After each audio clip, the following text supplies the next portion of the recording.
మనం ఎలాగో బిర్యానీ చేసుకున్నప్పుడుగా మనకి కంపల్సరీ రైతా కావాలండి. రైతా లేనిది అసలు ఎవ్వరు తినలేరు. సో ఇలాంటి చిక్కటి పెరుగు తీసుకున్నానండి. ఇలా చిక్కటి పెరుగు తీసుకున్నాను.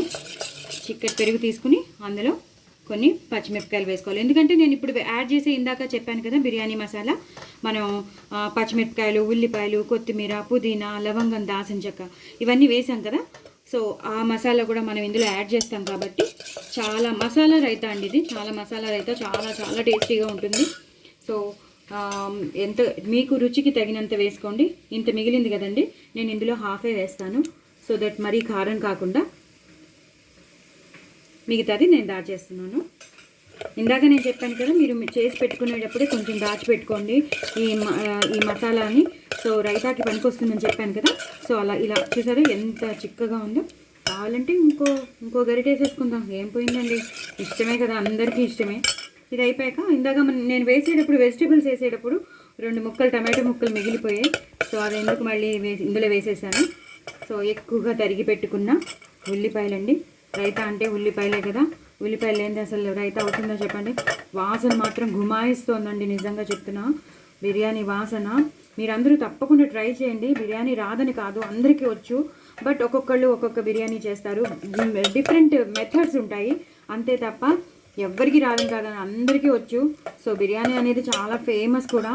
సో అందరూ ఈజీగా నేర్చేసుకుంటున్నారు ఈ మధ్యకాలంలో. సో ఇలాగ పుదీనా వేసేసుకోవాలండి. పుదీనా అలాగే కొత్తిమీర కూడా వేసేసుకుని, పుదీనా కొత్తిమీర వేసేసుకుని, ఇందాక నేను చెప్పాను అన్నీ వేసేసాం. ఇప్పుడు తగినంత ఉప్పు, ఇది ఈ మాత్రం రైతాకి సరిపోతుంది. అలాగే నేను మసాలా ఉండిపోయిందని చెప్పాను కదా, ఆ మసాలా యొక్క నీళ్లు ఇందులో పోసేస్తున్నాను. పోసేసి ఇలా రెడీ చేసి పెట్టుకోవాలి. మరీ గట్టిగా ఉంది కాబట్టి పెరుగు ప్యాకెట్ ఉంది కదండి, ఆ పెరుగు ప్యాకెట్లో కొంచెం నీరు పోసేస్తే ఇంత చిక్కటి నీరు వస్తుంది. వేస్ట్ చేసుకోకూడదండి ఎప్పుడు. పెరుగు ప్యాకెట్లో నీళ్ళు కూడా మనం యూటిలైజ్ చేసేసుకోవాలి.